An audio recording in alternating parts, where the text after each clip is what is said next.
They are experienced, they have seen their lives, they have seen failures in their lives, they have struggled a lot and they are trying to help you out.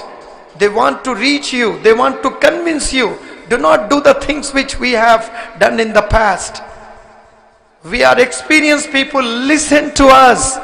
But today the youth, they are not in a situation. They turn deaf ears. All their requests falling on deaf ears today.